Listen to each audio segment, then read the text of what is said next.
Bom dia a todos. Para mim é uma alegria imensa estar aqui na Escola do Rio. Eu queria agradecer imensamente ao convite que me foi formulado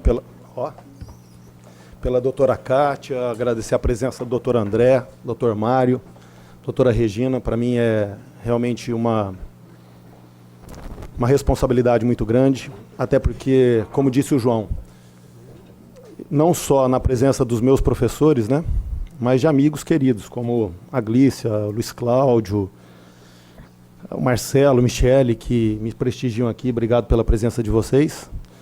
E eu gostaria de fazer 3 referências especiais, né? Uma delas ao João, que já disse da nossa amizade de 30 anos. E para um cara que saiu do interior de São Paulo, uma cidade pequenininha, poder estar numa casa como essa, receber um convite como esse, para mim é um motivo de honra muito grande. Meus pais estão orgulhosos. E falar com o João aqui é realmente muito prazeroso. O João é um cara que, se a gente brigar, eu tenho que matá-lo, porque ele sabe tudo na minha vida. E não sei se dá sucessão recíproca, indignidade e tal. Mas eu gostaria de fazer um registro especial ao Luiz Paulo Vieira de Carvalho e a Ana Nevares. A Ana, que chegou aqui agora, e hoje eu posso chamá-la de Ana, tenho uma amizade com ela. A Ana, já tive a oportunidade de registrar isso, mas gratidão a gente registra sempre. A Ana exerceu uma influência decisiva na minha formação no direito sucessório. Ela tem uma obra que eu considero referencial, que é a função promocional do testamento, e a primeira parte da obra dela realmente revolucionou os meus conceitos do direito sucessório. Então eu agradeço muito pela sua generosidade de compartilhar o seu conhecimento, que é muito profundo. E em relação ao Dr. Luiz Paulo Vieira de Carvalho, eu não tenho palavras para me referir a Vossa Excelência, porque você tem uma fineza de trato comigo que pouquíssima gente tem, uma deferência, você é o cara mais amável que existe. Você merece muito. Muito obrigado pela confiança que você deposita. São amigos fraternos. Não, o João não merece, não. O João tem alguns problemas. O João não merece. Ultrapassar o tempo. Ficou o Marcelo protegendo o João. Na verdade... Quero só dizer que teve uma parte de 10 minutos no meio da minha fala. Por isso que eu ultrapassei o tempo. Teve uma pequena parte, 10 minutos na minha fala. Eu queria deixar registrado isso e, de verdade, a emoção que eu tenho estar numa escola da magistratura no Rio de Janeiro é sempre muito prazeroso. Doutora Kátia, muito obrigado pelo convite. Glícia, você é uma irmã querida. A gente tem histórias muito legais. Então, eu vou tratar de um tema como vocês, que é a questão da transmissibilidade da obrigação alimentar. O problema da transmissibilidade da obrigação alimentar, na realidade, eu não tenho a arte dos meus colegas que me precederam em relação à oratória, então eu tenho que fazer ajuda. Na minha época era transparência. Depois eu descobri que era slide. E eu gosto mais da época do mimeógrafo, entendeu? Acho mais fácil. Eu tenho uma certa dificuldade com isso. Eu sou um cara totalmente analógico. Então, eu trouxe algumas questões, porque quando nós falamos na transmissibilidade da obrigação alimentar, e já chegando ao final, é algo que mudou, mas não mudou, e que ninguém se entende. E quando eu digo isso, eu parto de um pressuposto que envolve uma mudança do paradigma nas relações privadas, que é uma tutela das pessoas e não tutela do patrimônio no primeiro plano. Nós temos que pensar necessariamente, primeiro, na tutela da pessoa e, evidentemente, dar a devida importância para a questão patrimonial, mas quando nós trabalhamos o fenômeno sucessório, e aqui entra decisivamente aquilo que aprendi com a professora Ana, nós temos que ter sempre nesses institutos uma função promocional que é da tutela da pessoa. E aí eu remeto ao professor Tepedini, a outros autores, quando eles dizem o seguinte: todos os livros do direito civil, do Código Civil, eles experimentaram essa transformação imposta pela Constituição, que é da tutela da pessoa, preocupando-se mais com o ser antes do ter. Nós tínhamos uma tutela eminentemente patrimonialista em todos os institutos privados, e depois da Constituição Federal de 88, nós tivemos um rito de passagem extremamente longo para compreender a extensão da Constituição e aplicar aquilo onde cada um dos institutos eles têm que olhar para a pessoa e definir efetivamente tutelas existenciais. E todos os livros sofreram essa transformação. A propriedade sofreu uma transformação decisiva, o contrato foi transformado em relação às suas funções sociais, o abuso do direito, tudo isso mexeu com essas categorias jurídicas. E o direito de família, eu não sei se foi transformado ou foi revolucionado para chegar à realidade social. Eu trabalhei muitos anos com o professor Silvio Rodrigues e ele sempre dizia o seguinte: onde tem um fato, o direito tem que regulamentar. Porque se ele não regulamentar, se o direito virar as costas para o fato vira as costas para o direito. E aí isso calha quando o João dizia que lá em 92, 93, a companheira ela não tinha uma legislação infraconstitucional que a tutelasse efetivamente, e os juízes lá do Estado de São Paulo diziam, olha, enquanto não vier essa legislação infraconstitucional, eu não posso aplicar o texto constitucional e, portanto, eu não vou deferir nenhuma tutela a essa companheira. Ou seja, a Constituição deu, mas era um nada jurídico. Isso é você voltar as costas para o fato. Quando eu penso nisso, todos esses livros foram transformados em uma preocupação, insisto, de tutela das pessoas, mas, curiosamente, o direito sucessório passa longe dessa transformação. O livro do direito civil dedicado ao direito sucessório, ele está montado com mudanças pontuais na mesma estrutura do código anterior, em que há uma nítida preocupação, pelo menos de grande parte da doutrina, não a mais atenta, em proteger a questão patrimonial do herdeiro, sem fazer uma releitura desses institutos a partir da legalidade constitucional. Então, quando eu observo a legítima, por exemplo, as pessoas continuam sustentando, vários deles, que aquela fração que aos herdeiros necessários é assegurada na herança, sem uma preocupação de olhar aquela legítima, e eu tive até uma oportunidade de falar junto com a Ana no Congresso de São Paulo, olhando para aquilo como uma forma de tutela existencial. E eu costumo dizer isso porque quando a gente pega, por exemplo, a questão dos filhos, todos nós, os filhos, né, eles têm direitos iguais, independentemente da sua origem, mas eles são efetivamente iguais. Então nós tínhamos, por exemplo, uma tutela específica, tínhamos não, porque eu acho que ainda tem, do artigo 1611, parágrafo 3º, se eu não me engano, do Código de 2002, que foi uma alteração legislativa no ano de 97, né? 97, né? Porque não foi aquela lei que assegurou ao filho inapto ao trabalho que residisse com os pais o direito real de habitação. Isso é uma tutela específica para aquele que é inapto ao trabalho, aquele que não pode efetivamente ganhar o próprio pão, então aquele filho que exige um cuidado especial porque tem condições especiais muito particulares, ele não pode ser tratado da mesma forma que os demais. Ele merece uma tutela específica. Isso é cumprir uma função promocional. E é curioso, porque quando a gente ingressa no Código de 2002, esse dispositivo foi literalmente esquecido, a doutrina esquece desse dispositivo e ninguém faz referência a ele. E aí eu digo, será que cabe um retrocesso a uma questão que é um direito social daquele filho inapto? Mas o que eu gostaria de chamar a atenção é para essa necessidade de, quando nós analisarmos os institutos, emprestar a esses institutos a devida importância no plano existencial. O que chama atenção aqui, nesse assunto da transmissibilidade da obrigação alimentar, é que me parece que nós esquecemos da função que ela cumpre, que é de tutela existencial, daquele que prestava alimentos a uma pessoa e que faleceu, para tratarmos num plano patrimonial desvinculado dessa tutela existencial. Os entendimentos doutrinários e agora os entendimentos do Superior Tribunal de Justiça, eles retrocedem ao modelo anterior, quando nós falamos de transmissibilidade da obrigação alimentar, porque eles, basicamente, falando do fim para o começo, disseram que, se não houver uma obrigação alimentar constituída, não cabe constituí-la. Ponto 2. Se ela tiver constituída, ela não se transmite nem espólio nem herdeiro, porque só transmite crédito alimentar. Ora, já estou. Se transmitir crédito alimentar, é desnecessário falar em transmissibilidade. Crédito sempre foi um direito do credor habilitar na herança. Ou seja, nós não evoluímos. Nós paramos no mesmo ponto, e aí eu vou fazer uma digressão um pouco histórica do Instituto para a gente analisar e ponderar algumas situações. Então, concluindo essa questão preliminar, é importante a gente analisar a transmissibilidade da obrigação alimentar dentro de um plano existencial, promocional, de proteger aquele que carece de alimentos para sobreviver. E aqui eu já vou fazer um parênteses de algo que eu vou colocar. Assusta, porque a prática, e, pessoal, quando nós falamos dessas questões, é importante nós termos a liberdade de expor os raciocínios sem ofender a ninguém. Mas me preocupa muito porque a prática do inventário judicial não colabora para a gente melhorar o sistema.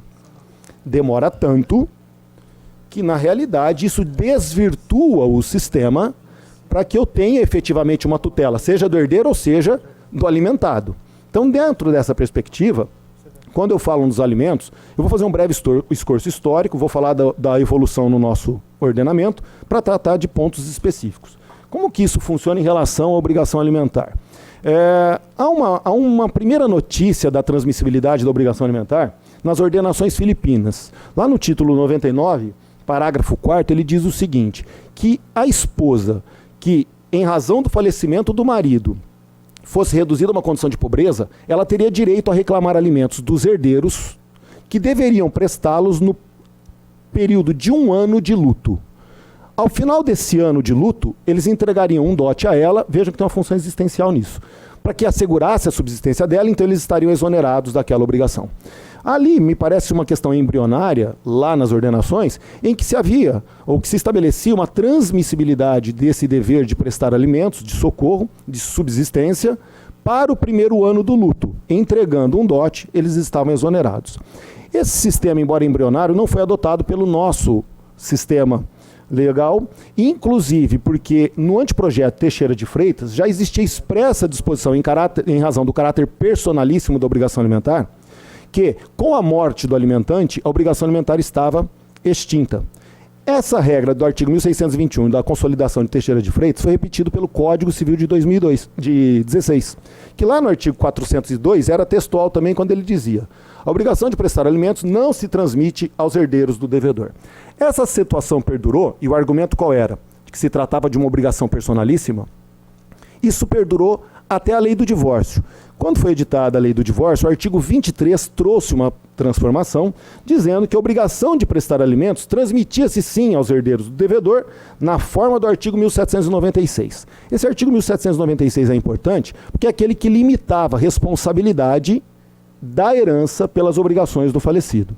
Então surgiu, com a lei do divórcio, 3 situações diferentes. Alguns, firmando o entendimento de que a obrigação era personalíssima, sustentavam que nada tinha sido alterado. Ou seja, mesmo com o artigo 23, a obrigação de prestar alimentos estava extinta com a morte do alimentante, sendo que só se transmitiam ao espólio a responsabilidade pelas dívidas já constituídas e não adimplidas. A segunda corrente, que era uma corrente mais abrangente, na época defendida pelo professor Washington de Barros Monteiro, e aí tem um acórdão, dizia o seguinte: não há nenhuma referência expressa a qualquer situação. Então, a partir de agora, há uma transmissão da obrigação alimentar de forma geral e indistinta. Uma terceira corrente intermediária, que era defendida pelo professor Silvio Rodrigues, defendia o seguinte: como isso estava previsto na lei do divórcio, somente os alimentos devidos entre cônjuges é que seriam transmitidos em razão do falecimento do autor da herança. Guardem isso, porque na legislação estrangeira nós temos notas disso, desse mesmo regramento. Esse artigo 23, portanto, ele comportava já uma série de controvérsias, e a posição intermediária do professor Silvio Rodrigues é aquela que acabou prevalecendo no Superior Tribunal de Justiça, para entender que o que se transmitia era obrigação alimentar constituída entre cônjuges apenas. Para os parentes, que tinha um capítulo próprio na legislação, a obrigação não era transmitida. O direito aos alimentos entre parentes estava no capítulo dos alimentos do Código Civil, artigo 396 e seguintes do Código de 16, e aquela regra do artigo 23 estava dentro da lei do divórcio, se aplicando, portanto, exclusivamente apenas aos cônjuges. Muito bem. O Código Civil de 2002 altera esse panorama e, de uma forma abrangente e genérica, no artigo 1700 ele diz: a obrigação de prestar os alimentos transmite-se aos herdeiros do devedor, mas ele faz uma ressalva, na forma do artigo 1694. Esse 1694 aqui dá uma polêmica danada, porque ao contrário do artigo 23 da lei do divórcio, que fazia uma referência a um dispositivo que limitava a responsabilidade à herança, este 1694 corresponderia, no Código de 2002, ao artigo 1997 do Código de 2002. Ou melhor, o artigo da lei do divórcio ele fazia uma referência ao 1997, que é uma limitação da responsabilidade da herança pelas obrigações do falecido. Aqui, quando ele faz a referência ao 1694, ele remete ao capítulo de alimentos. Isso tem uma importância prática, porque quando ele remete ao capítulo de alimentos, lá no capítulo de alimentos, ele é abrangente, ele fala dos alimentos que são devidos entre cônjuges, companheiros e parentes, sugerindo, portanto, que a transmissão da obrigação alimentar se dá em todas aquelas situações em que existe o direito aos alimentos, e aí entra um problema. A regra, portanto, passaria, a partir do artigo 1700, a ser da transmissibilidade da obrigação alimentar, daquela obrigação que tinha o falecido em relação às pessoas que dele dependiam. Por que se coloca isso? Essa questão também é debatida no direito estrangeiro. Como é que o direito estrangeiro estabelece? Estabelece da seguinte maneira, rapidamente. Até 2001, no sistema francês, havia a transmissibilidade da obrigação alimentar que foi revogada. Ela foi revogada no ano de 2001 por conta dessa lei 1131, mas ele mantém uma exceção. Que exceção é essa? Do artigo 2762, que estabelece o seguinte: se houver uma pensão compensatória estabelecida no divórcio do casal, em razão da perda da igualdade ou do estado de saúde de um dos cônjuges em relação ao outro, esta pensão compensatória estabelecida lá na dissolução do casamento se transmite aos sucessores.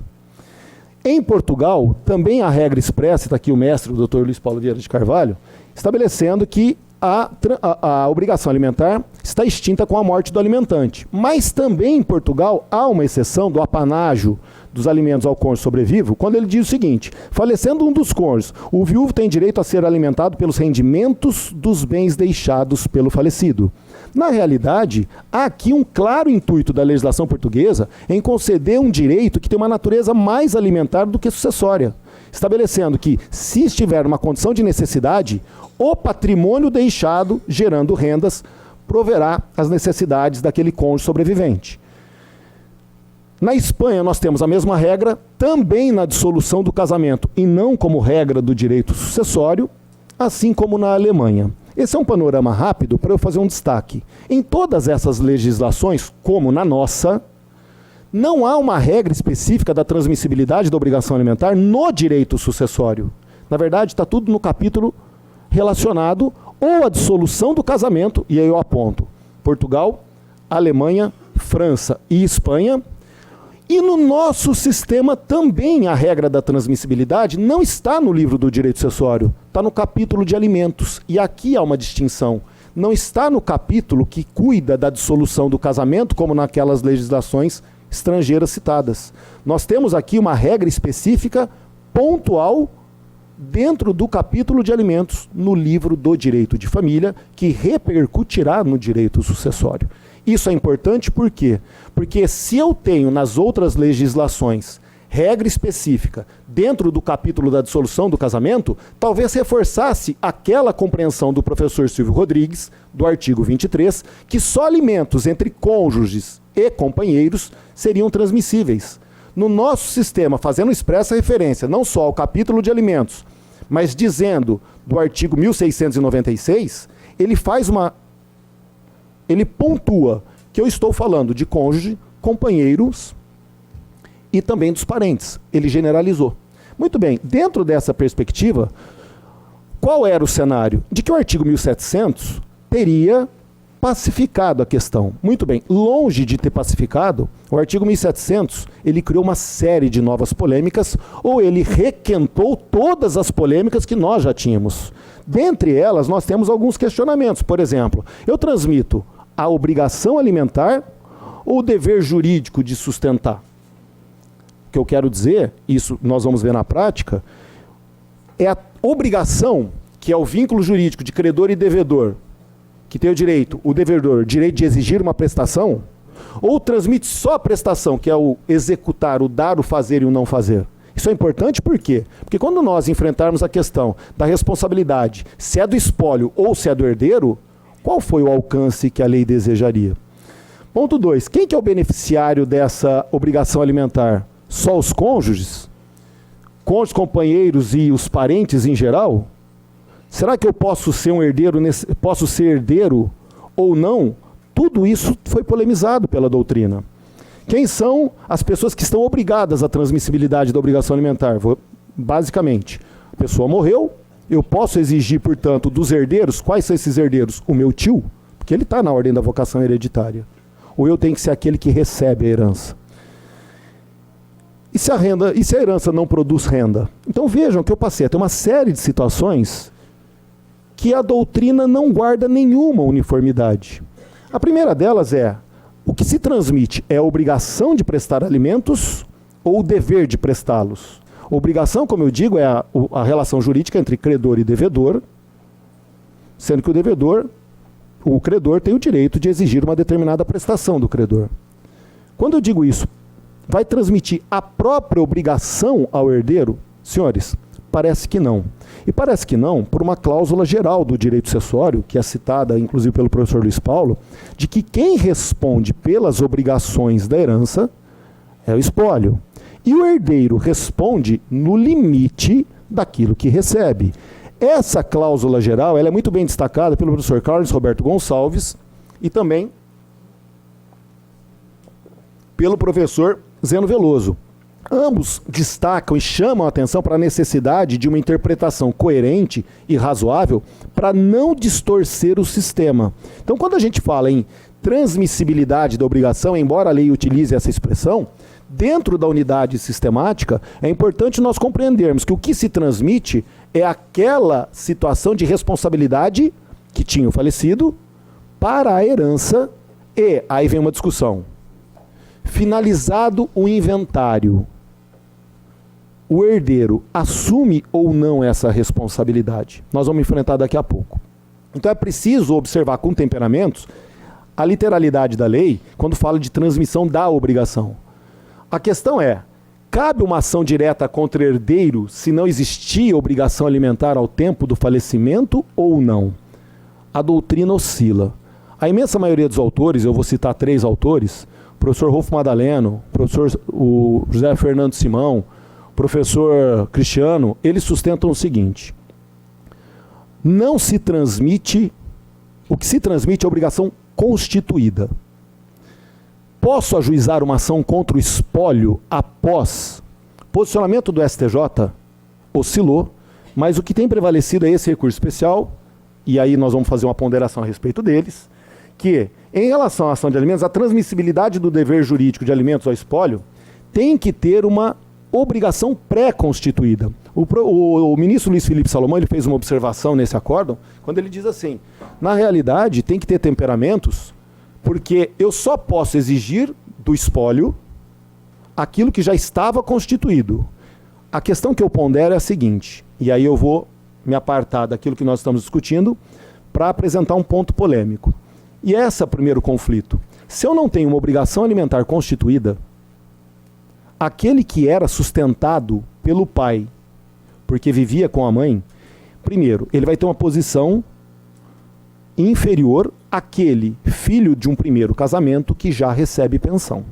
Mas o argumento principal não me parece esse.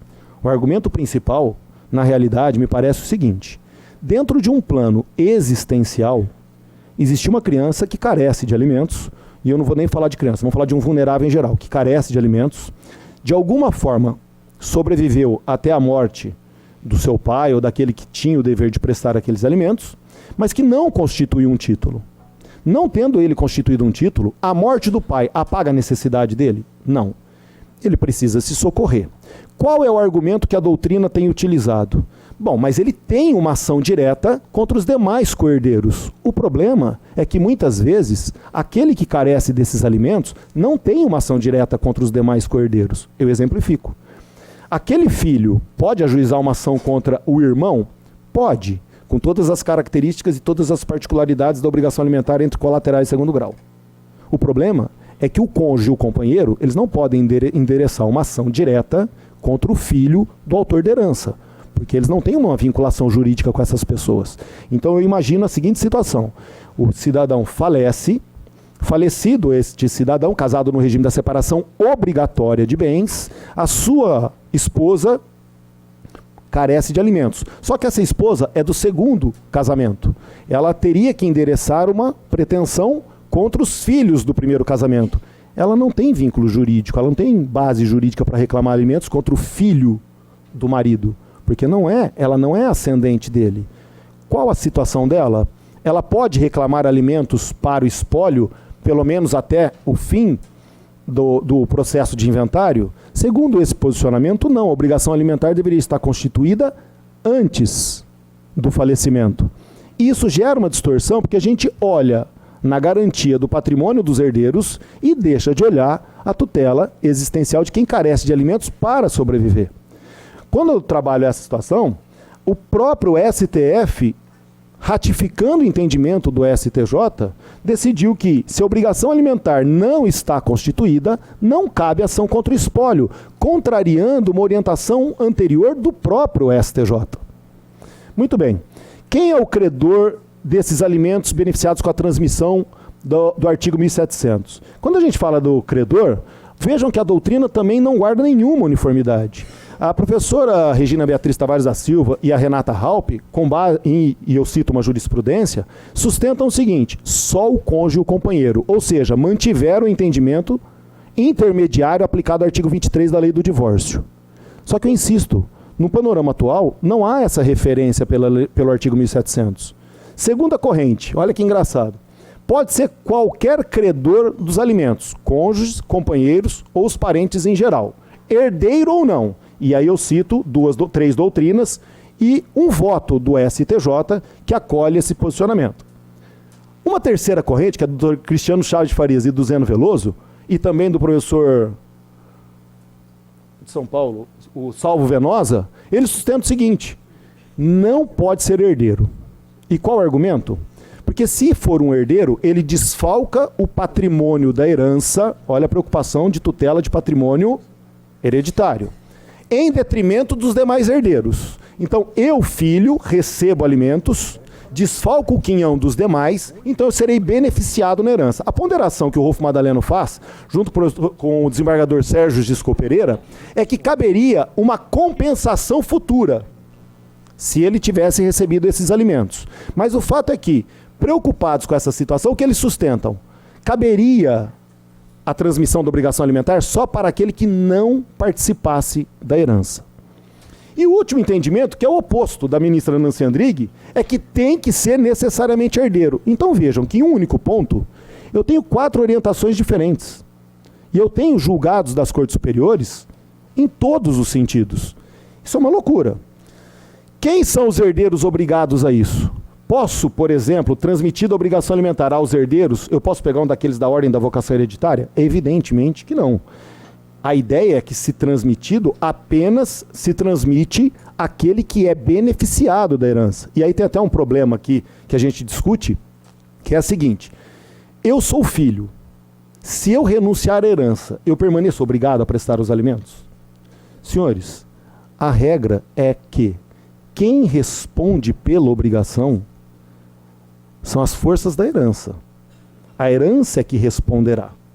O problema que se apresenta é, enquanto tramitando o inventário vai responder, nós vamos ver daqui a pouco a posição do STJ. O segundo posicionamento é o seguinte: tramitando o inventário, acabou o inventário, o herdeiro responde ou não? A doutrina aqui também não se entende. A posição que eu gosto, e aqui eu faço um parêntese, é a seguinte: finalizado o inventário, considerando a questão existencial, o herdeiro, nos limites da herança, porque isso está dentro do sistema, a herança é que responde pela obrigação, é o artigo 1792, inclusive, do Código Civil 1997, é uma cláusula geral do direito sucessório, a herança responderá. Finalizado o inventário, até o inventário, na minha posição, em tese, o inventário responde pela obrigação. Finalizado o inventário, o herdeiro responderá no limite do seu quinhão, guardadas algumas questões importantes. Quais são essas questões importantes? Primeiro, se aquele que recebia alimentos, ele também foi beneficiado com um quinhão hereditário que lhe assegura subsistência. Se ele recebeu bens suficientes para sua subsistência, aquele outro co-obrigado poderá ser exonerado da obrigação, já que agora ele recebe o patrimônio na herança. Tudo bem? Mas isso não é absoluto, teria que ser casuístico, analisando as condições existenciais das pessoas envolvidas. No meu ponto de vista, guardadas essas questões que são existenciais e que elas prevalecem sobre a questão patrimonial, que é uma preocupação recorrente da doutrina, com a morte do autor de herança, essa obrigação permaneceria com o espólio. Qual é o problema? Que o espólio não acaba. O inventário não acaba. Se for litigioso, ele faz aniversário. Aliás, você sabe da história do despejo lá, cantar parabéns a você. Depois de 10 anos, você canta parabéns que o inventário fez 10 anos. Como resolver essa situação casuisticamente? Simples. Qual é a situação de vulnerabilidade? Porque eu posso ter um herdeiro que tem uma situação de vulnerabilidade maior do que o credor de alimentos, embora também vulnerável. Exemplo, esposa não trabalhava, mas é apta ao trabalho. Aí eu abro o inventário. O herdeiro é uma pessoa com deficiência qualificada, que não tem a menor condição de exercer qualquer atividade profissional e ele é carecedor desses recursos. Dentro da ponderação, o juiz vai decidir dizendo: eu não posso transmitir uma obrigação alimentar para esse herdeiro, porque ele não pode com ele. Ao passo que, se eu tiver um herdeiro, vou dar um exemplo, eu e o meu irmão, maiores, em tese capazes, né, assim, plenos, só em tese, principalmente o meu irmão. Ele eu tenho alguma dúvida. E aí eu tenho uma situação de vulnerabilidade de um outro irmão ou então do cônjuge. O juiz vai ponderar, dentro dos critérios de ponderação ele vai ter que decidir. Mas é aí que me parece que a função mais bonita do judiciário. É para isso que ele se apresenta. Para decidir casuisticamente diante das situações fáticas concretas. Não dá para a gente generalizar. Então, trabalhando essa situação específica, quando eu analiso a responsabilidade, no meu modo de ver, o espólio deveria responder. E depois, em caso de necessidade de uma pessoa que não tem como sobreviver, o herdeiro responderia sim, com o seu patrimônio, não, mas com o patrimônio recebido da herança. E aí ele guarda uma situação de tutela existencial que prepondera sobre o patrimônio. Há uma questão interessante que é: cabe prisão do inventariante, por exemplo, em relação a esses alimentos? Posição da professora Rosa Neri, ela diz que cabe, está no livro dela, edição de 2019, porque ela diz que o descumprimento reiterado, ciente que aquilo é para função de sobrevivência, subsistência, caberia prisão. Não é a posição da melhor doutrina nesse ponto, no meu modo de ver, que é do professor Youssef Said Carrali, e também não é a posição do STJ, que no acordo do ministro Luiz Felipe Salomão, no HC, trancou a ação que havia sido decretada a prisão do inventariante. Vejam que se chegou no STJ é porque houve decretação. Tá? Qual a responsabilidade dos herdeiros ou do espólio? Como eu disse a vocês, o espólio, no meu modo de ver, responde pelas obrigações do falecido, inclusive pela obrigação alimentar. E dos herdeiros? Na minha concepção, contrário à maioria dos autores, dentro desse plano de tutela existencial, os herdeiros deveriam responder com o patrimônio recebido pela herança, se houver a persistência de um estado de necessidade daquele credor de alimentos. Eu não falo isso sozinho. O professor Euclides Benedito de Oliveira defende o mesmo ponto de vista. Mas eu reconheço que esse é um ponto de vista que está superado. Por que eu digo isso? Quando a gente fala na responsabilidade limitada às forças da herança, como eu já disse, isso faz parte do próprio sistema. Dito tudo isso, como é que que acontece se a herança não gera renda? Aqui tem uma posição curiosa, e aí vem a preocupação de tutela patrimonial. Parte da doutrina, é o caso do professor Rolf Madalena e do Cristiano Chaves, eles defendem o seguinte: só os frutos produzidos pela herança é que, na verdade, asseguram o pagamento dos alimentos. Se a herança não gera frutos, a obrigação está automaticamente extinta e a responsabilidade disso, sabe qual é? Para proteger o patrimônio e não ocorrer desfalque da legítima do herdeiro necessário. Ou seja, a tutela é patrimonial, não é existencial. Contrários a isso, mestrão aqui, e o Sérgio Giscou Pereira, eles defendem o seguinte: tem que vender patrimônio, constituir uma renda, e esta renda, que não gerava frutos, assegurará a subsistência daquele que é carecedor de alimentos. Me parece que é uma coerência em relação a esse paradigma de tutelarmos a pessoa. A gente protege a pessoa, não o patrimônio. Isso soa muito estranho, porque nós somos apegados à questão do patrimônio. Então, assim, quando a gente pensa na tutela do herdeiro, é evidente que o herdeiro não aceita isso. Mas a questão é, qual é a tutela que a gente tem que seguir? O que deve se preponderar? E aí entra um problema sério, que foi a posição que o STJ adotou. Porque na segunda sessão, a posição do STJ é a seguinte: a obrigação tem que estar constituída ao tempo da morte, primeiro. Entre os alimentos vencidos e vincendos, paradoxalmente, contrariando o posicionamento do próprio STJ anterior, ele diz o seguinte: só cabe execução dos alimentos vencidos. Os vincendos, que seriam aqueles que se venceriam durante o curso do inventário, não podem ser exigidos sequer de espólio.